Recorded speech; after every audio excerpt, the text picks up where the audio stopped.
A few weeks ago, we showed you a little preview of the piece you're about to see, and the response was absolutely amazing. Tonight, we present the whole wonderful saga. It's the story of a man who became mother and father to a flock of geese to see if he could fly with them. And believe it or not, he did. It's an extraordinary story, don't you think so, Hugh? I think it's the most beautiful story that we've had on 2020 in its 15 years. What led us to it was the remarkable footage taken by this very unusual man. He had a dream and a plan to make it happen. Could he lead these birds in flight? Well, Bob Brown has been following this incredible experiment, and tonight you'll see the results. This is the story of a flight unlike any that has ever been attempted before, of a strange kinship between a young squadron of geese and a contraption that looks as if you dreamed it into the sky, and a man known as Father Goose. In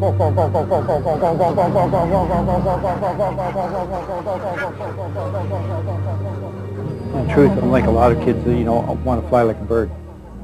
There's a timelessness to it, Father Goose is a 54-year-old Canadian sculptor named Bill Lishman, a man who believed that using an ultralight aircraft, he could somehow lead in flight an actual migration of geese south out of Canada. There is a point to his flight of fancy, because the techniques he dreamed up could be used to help restore some endangered birds to migration patterns they have long since forgotten.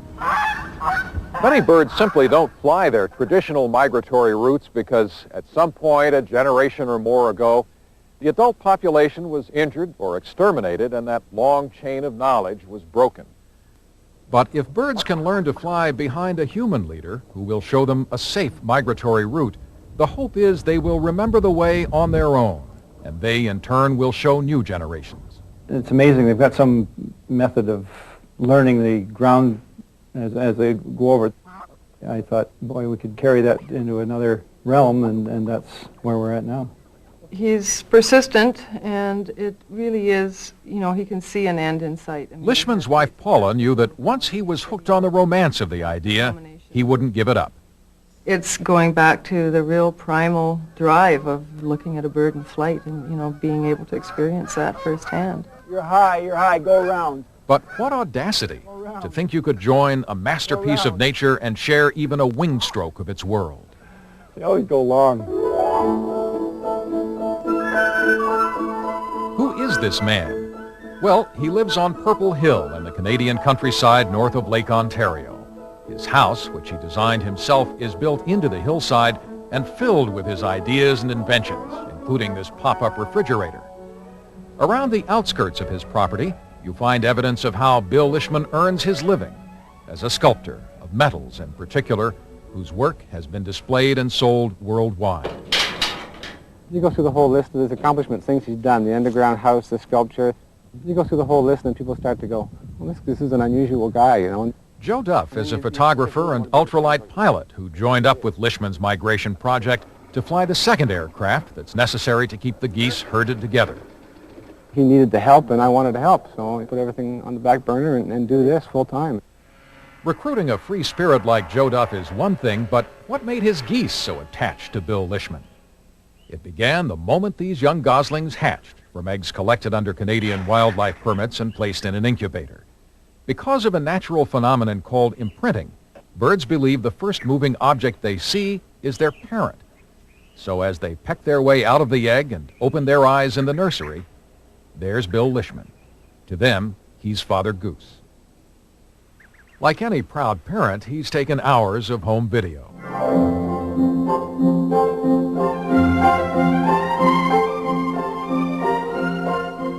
What's amazing to me is how much they are born with. They have the instinct to fly. They know how to fly. So it's obviously, millions and millions of years of evolution in there that comes through in the egg. From his first group of goslings in 1986, Lishman, often with his daughter Carmen by his side, has raised 3 generations like a father, running down Purple Hill, carrying a tape recorder that accustoms the geese very early in life to the sound of an ultralight engine. A lot of the family got involved. Carmen had 5 geese that she'd run around with these little goslings following after her.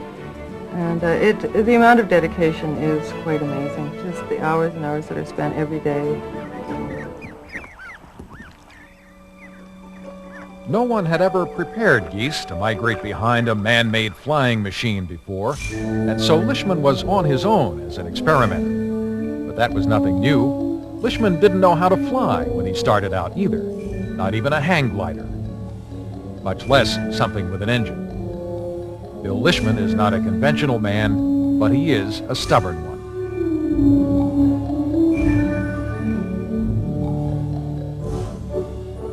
As he continued to instruct his geese, Lishman put his skill as a metal sculptor to work in building frames behind which the young birds could scamper on the ground, now learning to regard something like an ultralight as their group leader.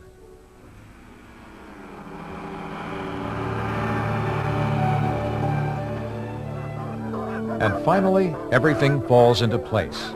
At around 10 weeks of age, the geese are ready to use their wings. They pursue the ultralight as it takes to the air, and in a matter of seconds, they have soared into formation behind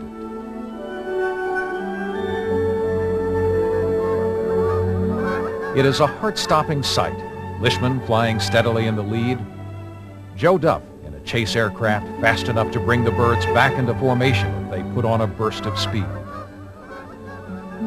But even as these unlikely companions became accustomed to each other, their flights always started and ended here at Lishman's Purple Hill Aerodrome. And when the first 2 generations of geese that Lishman had raised reached adulthood, they left Purple Hill for good. You know, at that point they're equivalent to teenagers, and Dad, we're leaving home. You know, and they, you know, they've got the mating instinct at that point, and they're more interested in other geese, and you've played your role. So it was this generation of geese, his third, that Bill Lishman hoped to lead on a migration.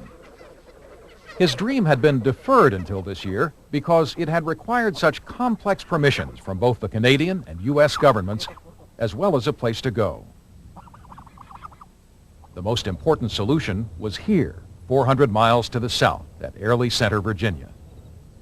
Here, a scientist named William Lishman, who keeps a sanctuary for trumpeter swans, issued an invitation to Lishman and his geese. There's plenty of room and good care if you can really make it.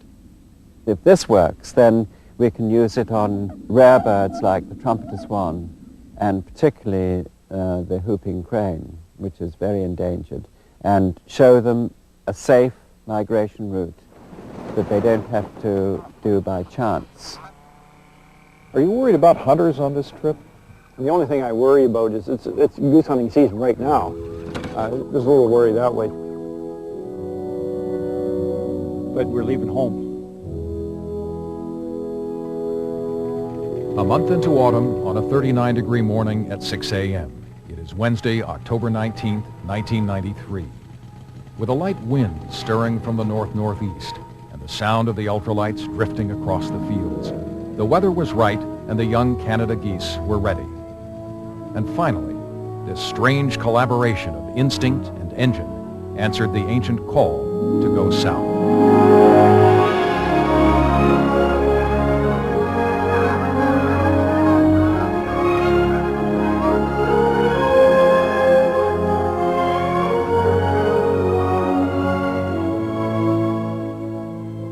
The first day was the one that Lishman worried about most, the day they would encounter 36 miles of open water over Lake Ontario. The most difficult part in my head right now is getting across Lake Ontario, because we have to fly about 3 hours, and we were concerned that the geese wouldn't last that long to start with, and there's always that nagging doubt that the engine might quit on you. From above, they could see the chase boat for which Lishman had arranged if that worst-case scenario came true. On the other side of the lake, in a field near Gaines, New York, was a gathering of local spectators, some of whom weren't sure exactly what was going to happen. There's a man in the air leading some birds across the lake. Downey, this is Papa Zulu November. We're 2 minutes out, and the geese are approximately 10 minutes behind us. By 10 a.m., advance spotters reported they had seen the geese near American shores. And shortly afterward, they appeared in the sky, having crossed the Great Lake. It seemed almost too good to be true. Down came Bill Lishman, who always lands first, so the geese will come in after him.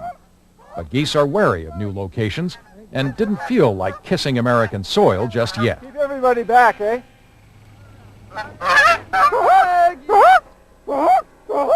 They're headed north again. Maybe you better go round them up. Joe Duff went back up to lead them around again, and it was starting to look very dicey. Listen to what was happening within shouting distance of the field, the gunshots of hunters.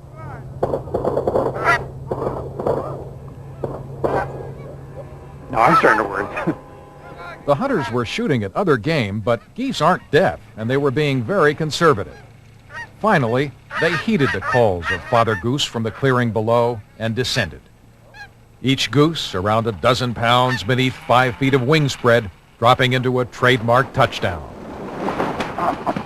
Leg one was done, but there was one other detail that migrating geese have never had to face before. Okay, that's an entry document. It shows that you're admitted to the United States as a B-1 visitor for business purposes. Meet Carla Hengerer, Senior Examiner for the U.S. Immigration and Naturalization Service in Buffalo, New York. Terrific. Thank you very much. Welcome to the United States. Thank you. Thank you. Yeah. Into the pens that had been trucked across the border for them went the geese. Weather would keep them grounded for another 3 days. And then they began a series of hops that took them through New York to near Williamsport and Gettysburg, Pennsylvania, where they rested on Monday, October 25th. By that day, at the bird sanctuary where Dr. Sladen waited at Airlie Center, Virginia, there was clearly the probability that the crazy scheme of Father Goose was going to work. He's up in the air. It's just a perfect day for migration. He was flying right over Pennsylvania this morning. It's wonderful. Is it interfering with a natural process to lead this migration? No, I don't think so. These birds not only imprinted on Bill Lishman, but they're imprinted on each other. They're all pals. It's a little family group. You're flying over the planet with these creatures, and it sort of paints the Earth over, cruising along with these beings that have been flying across this planet for millions of years. It's just an absolute phenomenal feeling.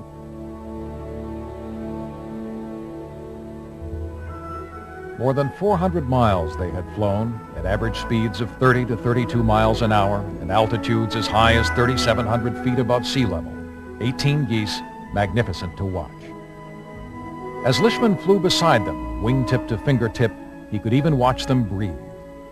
But the great secret that Bill Lishman could not share, the secret that they and all birds keep, is how they remember the way. When you land in Virginia, is it going to be like Lindbergh making it to To me it will be. To me it will be. I don't think we'll have the crowds and everything else, but it'll be my personal Lindbergh flight for sure. At sunset on October 25th, 1993, that long journey ended. From the ground we could count as they approached and circled, 1, 2, 3, all the way up to 18. They were all coming in.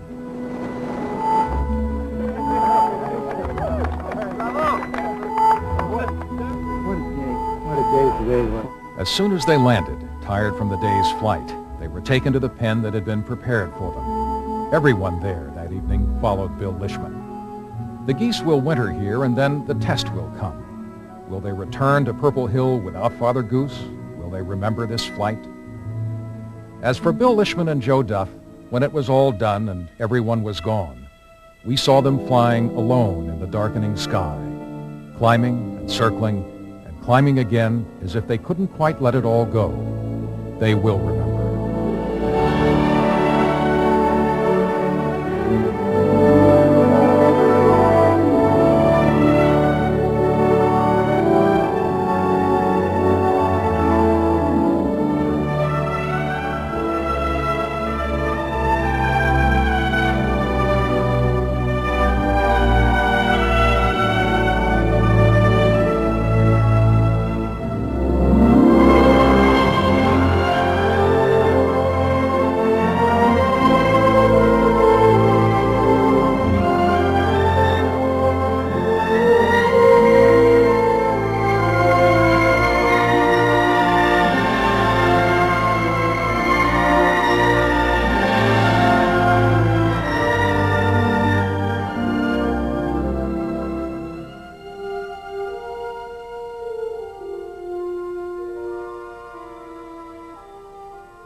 Beautiful, beautiful sight.